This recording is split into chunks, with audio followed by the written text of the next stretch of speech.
اليوم الخوت العزاز تفرجنا وفرحنا مع وصال في السبوع ديال الاخ ديالها او العقيقه، وشفنا التاويل وشفنا النشاط والضحك وشفنا تبارك الله الحداقه مع وصال وخالتي صافيه، تحيه لهم كبيره. ولكن في نفس الوقت بكينا مع الفيديو ديال عزيزه والوداع ديالها مع الابن ديالها. واليوم الخوت زعما الصراحه عزيزه ألمتنا وفكرتنا وقلبت علينا المواجيع. علاش؟ لانها اللي فقد مو انا بعدا من الناس اللي فقدوا الام ديالهم فما كاملاش دابا 40 يوم. ها اللي فقد وليداته، ها اللي ماتوا، ها اللي تفارقوا معاهم، ها اللي في الغربه، ها اللي كل واحد وكيفاش. ولكن اصعب فراق هو الخوت العزاز الموت. ولكن اليوم عزيز عبرتنا على الاخوه كيفاش كتكون، وعلى الامومه كيفاش كتكون، وعلى الحنان كيفاش كيكون، وعلى يعني المحبه والتلاحم ما بين الاخوه. الخوت العزاز هذه هي اهم حاجه في هذا الفيديو ديال عزيزه اللي ركزوا عليها. وكنشوفوا عائله الازرق تبارك الله عليهم متلاحمين من صغرهم حتى لكبيرهم، عكس الطرف الاخر الخوت العزاز اللي ما كاينه لا محبه ولا اخوه ولا حنان ديال الام ولا حتى شي حاجه. لان البارعات شفنا الام جات الخوت العزاز، وكانت يعني الاخت ديال اختنا في الله قالت لنا بان ما غاديش نمشي لعندها حتى نديروا السبوع، ولكن مادام انها سمعت هضرتنا وانتقاد ديالنا وكلامنا راه وصل ليهم الخوت العزاز، ولهذا ما قدوش يتسناو حتى لورا المحكمه عاد يجيو. وجاوا الخوت العزاز على كلام الناس وعلى الانتقاد ديالنا. وهنا عندنا واحد الفضل كبير يا ودي اختنا في الله، ان خلينا الام انها تجي لعندك وتشوفك وانها تساندك. فهذا هو الهدف ديالنا من هذا الشيء، لانك بقيتي فينا ولانك شفيتينا، لان كنشوفوا تبارك الله الجبليات كيفاش كيوقفوا مع الام مع البنات ديالهم وكيلعبوا الدور ديال الامهات وكيعطيو الحنان وكيكونوا صراحه عيالات وقدات عفوا. المهم شفنا اليوم عزيزه وشفنا وصال وشفنا خالتي صافيه وشفنا اللمه العائليه وشفنا البكا وشفنا الفرحه وشفنا بزاف ديال الحوايج. نعطيو التحيه ونكملوا، لان كاين بعض النقاط خصنا نحطهم على الحروف بخصوص هذا الفيديو تاع الخوت العزاز اللي تنزلوا اليوم. عاوتاني فيديو ديال محمد الازرق اللي تكلم لنا على الدار، ولان فاطمه قالت لنا واش انا ما لقيت فين نسكن حتى نسكن في هاد الدار هذه، راه ما يمكنش انا نسكن الخوت هنا. فالمصير ديال ديك الدار راه ما بين يعني ما بين يدين الحاج اللي هو غادي ياخذ القرار وشنو غادي يدير في ديك الدار اللي هي الدار الجديده اللي تخربت تخريب، واللي نكروا ان قال لك لا ماشي خونا في الله اللي خربها وانما علي خربها عاد جا كيصور. المهم تحيه لكم كبيره، كنتمنى انكم تكونوا بخير وعلى خير، ويلقاكم هذا الفيديو في تمام الصحه والعافيه. الخوت العزاز لي لايك ديالكم وتعليقاتكم ولهلا خطيكم يا احلى واغلى متابعين، شكرا لكم من القلب الى القلب الخوت العزاز لهلا خطيكم. المهم شفنا الخوت العزاز عزيزه وشفنا الراجل ديالها اليوم راكب مع الابن ديالو وماشي يعني باش يوصل ولدو للمطار، وشفنا يعني التلاحم ديال ولاد عزيزه. فتحيه كبيره العزيزه الام الحنونه اللي زرعت المحبه ما بين الخوت والبنات والولاد. يعني كل شيء كيبكي، البنات كيبكيو على خوهم، الولاد كيبكيو على خوهم، الام كتبكي على الابن ديالها، الزوج ديالها عاوتاني واقف وكذلك. يعني شفنا واحد التلاحم ويعني وفكرتنا من يعني حنا كناس اللي افتقدنا والدينا واللي ماتوا مساكن صراحه المت علينا المواجع وبكينا معاها بكل صراحه. ولكن كنقول لك اختي عزيزه حمدي الله وشكريه، لان هذه الفرصه هذه بزاف الناس كيتسناوها، ان الوليدات يمشيو يديروا مستقبلهم يقراو على برا، لان القرايه على برا راه شي حاجه. فالله يجيب ليه التيسير ويسهل عليه. وناس الغربه كنقول لكم الله يصبركم حتى تدخلوا تشوفوا بلادكم واراضيكم، لان بزاف الناس محرومين. الخوت العزاز هالي 5 سنين هالي 6 سنين هالي 7 سنين كل واحد ومسكين يعني المعاناه ديالو بالغربه. صراحه الله يصبركم وينفس عليكم، هادشي اللي نقول لكم.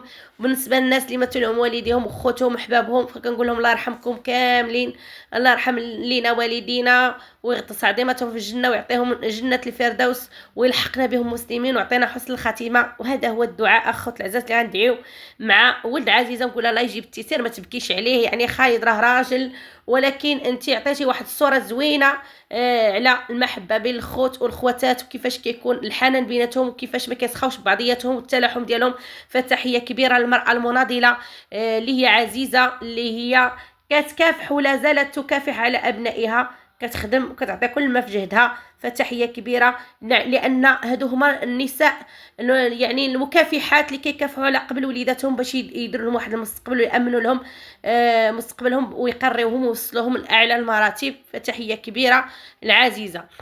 بالنسبه الحداقه ديال وصال فتحيه كبيره ليها، لان الخوت العزاز بزاف الناس كانوا كيقولوا لنا بان وصال يعني ما حدقاش وكتبغي اللي يخدم لها الشغل وكتبغي تستغل الناس، وبان اختنا في الله هي طلعت القناه المليونيه. واليوم وصال وخالتي صافيه شمروا على دراعاتهم ويعني وطيبوا واحد الكم كبير اللي هو ديال الدجاج وواحد الكم كبير اللي هو ديال اللحم ديال السابع. وشفنا كيفاش كبيره اللي كتبغي خالتي صافيه وعينها كبيره الخوت العزاز حتى في الطباصل، لان كتلح على وصال انهم يعمروا الطباصل. وحتى وصال كان يعني كيقول لك واحد المثل الخوت العزاز، منين داك الغصين كيقول لك من ديك الشجره. وصال يعني معروف عليها يعني يدها مطلوقه ويدها يعني ديما كدير الحاجه وكتقول ما بزافش، وديما تبارك الله عليها ما شاء الله عينها كبيره بهذا المنطق هذا، عينها كبيره. وخا يكون الحاجه قليل كثيره كتقول لك راه قليله ونزيدو، ديما عينها كبيره بحال الام ديالها. لان خالتي الصافيه راكم شفتوا الخوت العزاز طباصل عامرين، ها اللوز ها سميتو البرقوق تبارك الله ما شاء الله طباصل كي دايرين ومعمرين ما شاء الله. فتبارك الله على وصال وتبارك الله على خالتي الصافيه. وفرق كبير ما بين الام ديال وصال وما بين الام ديال ختنا في الله الخوت العزاز، لان كنشوفوا غير المجيه اللي كتجي خالتي صافيه فاش كتجي لبنتها وهي نفيسه شنو كتجي معمره وشنو كتجيب وشنو كتجيب معاها. كنشوفوا ان ختنا في الله مسكينه جاتها الام ديالها، ولكن فرق كبير ما بين المجيه ديال خالتي صافيه والام ديال ختنا في الله.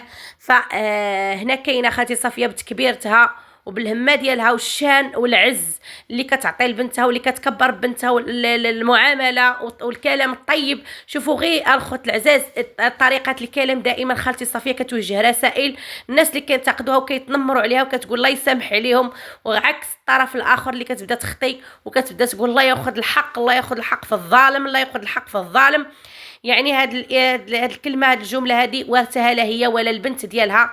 فالخوت العزاز راه فرق كبير. حتى خالتي الصافيه الكلام طيب، ولكن حتى وصال ما عمرنا سمعنا انك تخطي على الناس، واخا تسبت واخا ضربت في عراضها وفي شرفها كعمرها ما سبت وقذفت في المنتقدين ولا المتتبعين. دائما كتقول كلام طيب في حق المتابعين، كتقول انا كينتقدوني ولكن ما عندي غرض فيهم، لا يسمح لهم. وانا الحمد لله كان الحمد لله كنستعن بالطاقه الايجابيه، والحمد لله مستمره الحياه ديالي وعايشه الحياه ديالي بالطول والعرض الخوت العزاز.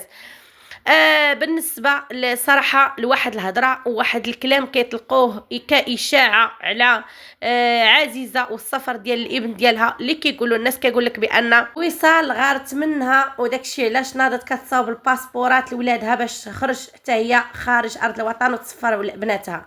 اول حاجه بنات وصال راهم مازالين صغارين ومازال ما وصلوش للوقت ديال السفر، لان باش تسافري لاوروبا باش تكملي الدراسه ديالك راه خصك تدي تدي الباك ولا تقربي تدي الباك. المهم كاين الناس اللي كيمشيو قبل الباك وكاين الناس اللي كيمشيو حتى الباك.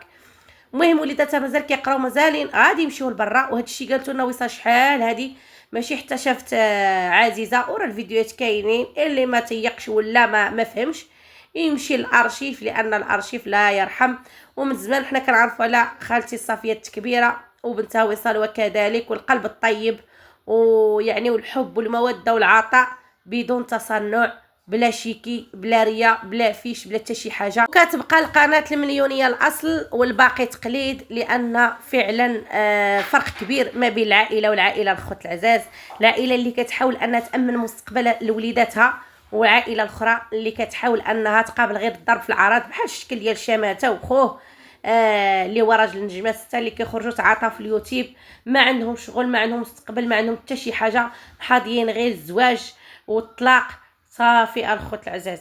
المهم هذا كان الفيديو ديالي، كنتمنى انني نكون وصلت ميساجي بالنسبه للاخت عزيزه. نقول الله يصبرك ولا يجيب التيسير للوليد ديالك ويسهل عليه ويسهل على الوليدات المسلمين اجمعين. الله يرحم امهاتنا وخالتي صافيه حتى الله يطول عمرها وخلي لها بنيتها وخليها لولادها ونعم المرأة. ونقول لكم السلام عليكم، تلاقاو في فيديو اخر ان شاء الله ومع السلامه.